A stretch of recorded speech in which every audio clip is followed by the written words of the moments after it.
What's up, guys? Welcome to JS Racing. If you can't tell already, I'm actually shooting a lot of these videos all in one day. So yeah, same outfit for every single video. But there are a lot of contents that I want to share with you guys. Maybe, not interesting enough for many of you to stay and watch the whole thing, but I just really want to share some of my findings with you guys. But anyway, for this particular video, we're going to talk about carburetor manifold. Now, for most people, I would say you'd be very familiar with something like this. This is a very cheap and simple to use manifold. It's very short. And yeah, for us, especially with considering lowering the cost for engine building, this is a very good option, at least in the beginning. My friend really wanted to sort of make use of this manifold so that the cost of the whole build can go down.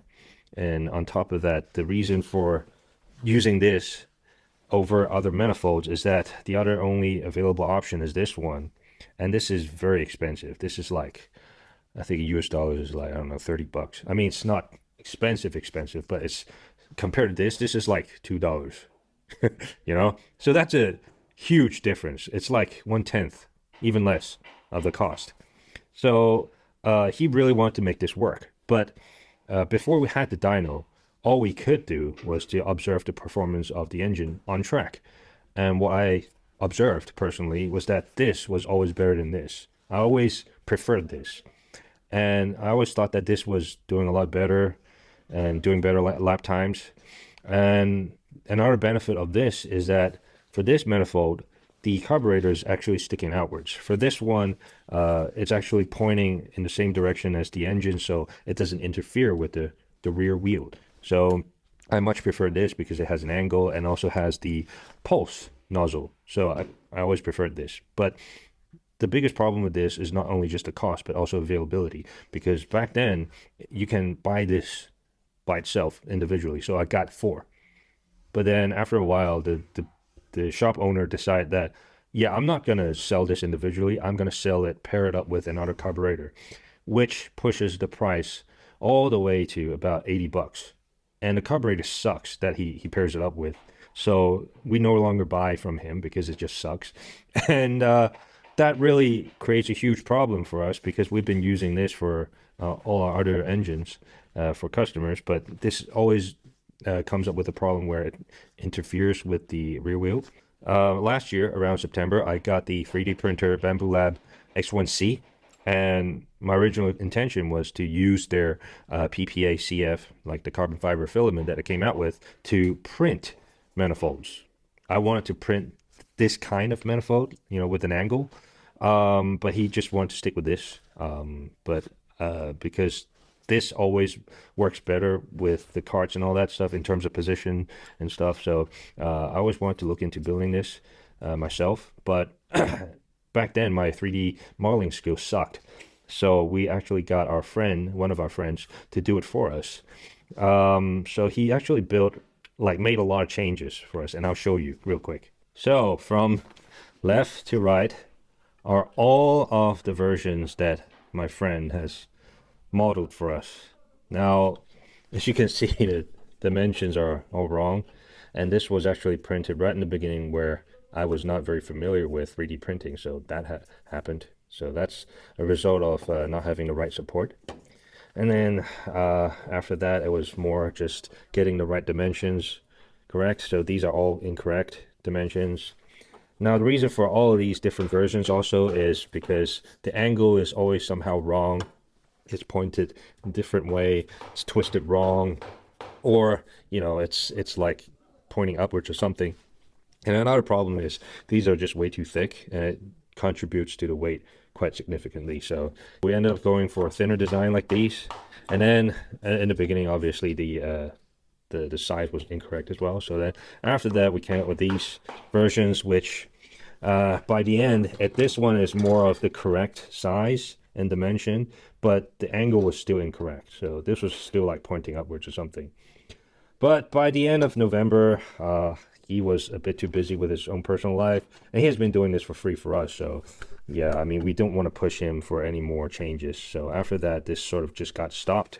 Now, by the time he was just way too busy to make any more changes, I was like building my dyno, so we didn't really ask him to to make any more changes, because I mean the biggest problem with having him to make changes for us is that, you know, first of all, he's not as passionate as we are with this project, so he doesn't really dedicate a lot of time to it.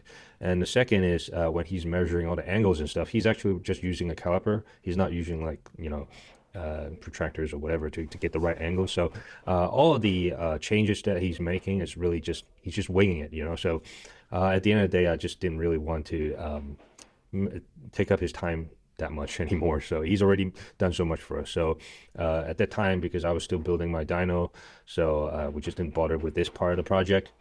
But then after my dyno was built, I wanted to sort of get a more quantitative sort of result as to the difference of a shorter manifold compared to the long manifold. So I ran it on the dyno, obviously with the same engine, just with the difference of the manifold.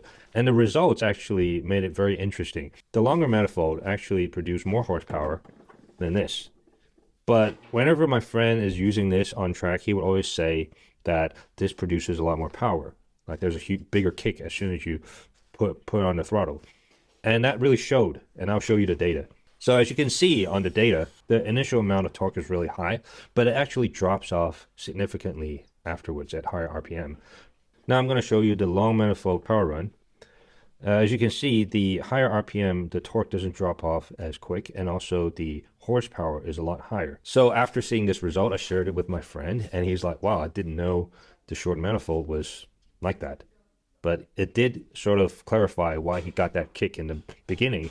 But he didn't really follow up with the, you know, the feeling of the higher end RPM. But yeah, it really proved that the longer manifold is better. But neither of us sort of understood why until I did more research online. And I came across this explanation. Shorter carburetor manifolds typically lead to a quicker torque drop-off and higher RPM because they do not allow for the same level of air velocity and resonance as longer manifolds. Longer runners can maintain better airflow dynamics and torque production at elevated engine speeds, while shorter ones may struggle to keep air-fuel mixture optimized. Shorter manifolds have less surface area for air to travel through, which can lead to a decrease in air velocity at higher RPMs. The reduced length means that there is less time for the air-fuel mixture to mix properly and vaporize, impacting combustion efficiency. So that really concludes that these manifolds really aren't great for our engines, because we need our engines to maintain a higher level of torque at higher RPM, because our engines are actually most of the time operating at around 5,000 to 6,000 RPM, where torque is also very important to be able to push the car quicker and quicker, gain higher speeds in a shorter amount of time. So if you have low torque at higher RPM, it's really bad for circuit racing. So these kind of manifolds are really bad. But anyway, so after having tested all that, it was around, I think, beginning of January, like this month, 2025, I decided that I'll just model myself. You know, I have all the tools to measure all the angles. I know exactly what I want, the angles, everything. So you know what, I'll just model it myself, because by around this time, I'm already, you know, I've been working with 3D modeling for quite a long time already, and I think I've got the right experience to tackle this problem myself.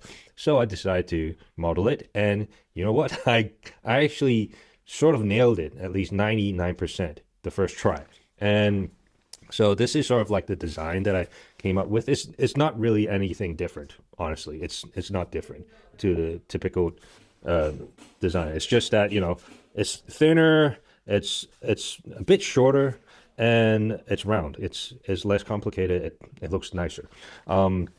So after the first iteration, it was just like tweaking some of the angles. It was, I think, pointing up a little bit and then twisted in one side. And yeah, by the second version, it was already all done, but it was still a very simple structure. You know, it's just like a round tube with two whatever flanges or whatever you call these things. But yeah, it was just way too simple. So I decided to, you know, strengthen this side, you know, just add more structure around this area to make it stronger, and then maybe add our own logo. So at the end of the day, I came up with a design that I 3D printed in both carbon fiber and aluminum. And it looks like this. And that's the carbon fiber version. Now, I've tested both of these designs on the engine and they work perfectly. And for the aluminium version, I actually have it printed without the nozzle on the top. So it's just a hole where you can block if you don't need the nozzle on the top. And if you do need it, you just, screw it in. So it's a very convenient design. And this structure is very simple. It's very strong and it's worked very, very well. In fact, I would say it's much better than the original manifold that we used in the beginning. So yeah, I'm very happy with this design. But the biggest downside for this, at least this aluminium version, is that it's very expensive. So it actually cost me about $50 to produce. And that's, if I intend to sell this as a product, it's gonna push it to I mean, you need profit, you need all that stuff added on top of it, sales tax, all that stuff. And if you want to sell this shit, dude, it's gonna be so much more expensive than the original manifold. So I'm still trying to find the right printer to sort of get me the best price. But yeah, right now, if we were to sell this, we have to sell it together with the engine. So it's just part of the cost. It's a big chunk, but at least it's really good quality. So, I mean, it's something that we're very proud of, but it's also something that we need to work on to lower the cost. Now, for the carbon fiber version, the cost is only about, I think, $10. No, even less. Maybe $8, something like that. It's very, very cheap. And it's very, very light. So this is only about 50 grams. So let me just weigh it real quick for you. So carbon fiber is 42.2 grams, okay? The original, 263 grams, 263.1. The aluminium printed one, it's 120.5 gram. So 120.5, 263. It's less than half of this weight. So if you were to pair this with our engine mount, which is also significantly lighter, you're actually shaving off at least 1 kilogram from your engine when you install it onto your cart. So that's quite a lot of weight shaved off. So right now, this is, we would consider a higher end product because it is a lot more expensive. And for a carbon fiber version, that's what we're trying to make it work. Now, this carbon fiber version is actually created from the PPA-CF filament from Bambu Lab. It has very, very strong mechanical property. Like after you anneal it, it's even stronger. So we're really hoping that this would work. So I'm not really worried about this, the strength of this manifold. I'm not worried about it at all. I'm not worried about it snapping or whatever. What I'm more worried about is actually it melting. Now, it does have a very high melting temperature, like, I don't know, like 260, 280 or something like that. And the official website does claim that this can withstand up to, I think, 165 degrees Celsius of temperature without affecting its integrity. So we're hoping that the cylinder head does not reach up to that sort of temperature because, as you all know, the flywheel, as the engine's running, this is where all the cooling air comes out. So it's actually, designed to cool the cylinder head. So we're hoping that this amount of cooling would actually lower the cylinder temperature significantly enough to not cause any problems to the carbon fiber manifold. And I've run this thing on the dyno and I don't feel any temperature on the manifold at all. But running on the dyno, you're probably at max, you're running only about 10-15 minutes. You're not running it for hours and hours on end. So I've already sent 2 manifolds, the carbon fiber printed one, to my friend.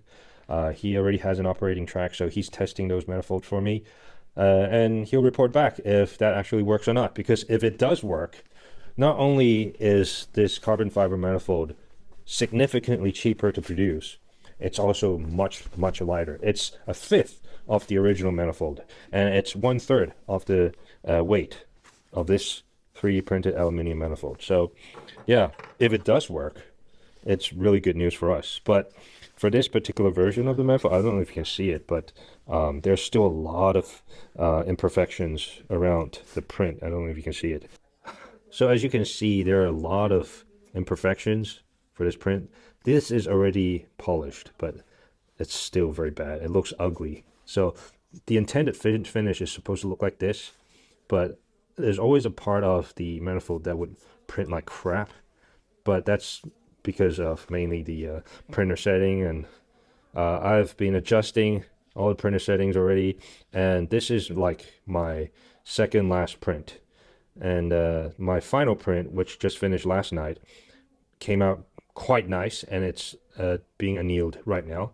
So hopefully I can test that version tomorrow. And that one is printed quite nicely, and I'll take some pictures and I'll post it on Instagram to show you guys. But yeah, anyway, so we're hoping that this would work. If this does work, it will be a huge boost for us in terms of creating the ideal manifold at a much lower cost. So yeah, hoping that works. If not, then we'll just have to go with this version, which I like quite a lot too. It looks really beautiful, you know, and it's got our logo on it. But anyway, yeah, this is quite a beautiful version as well. But yeah, anyway, so don't use the short manifolds. I mean, doesn't matter what material they are, knockoff or not. But you know, it's really just bad for the engine's you know, higher end performance. So yeah, try to use something similar to this, longer manifolds. It's going to benefit your engine's performance a lot better. Anyhow, that's it for this video. I'll see you guys in the next one. Peace.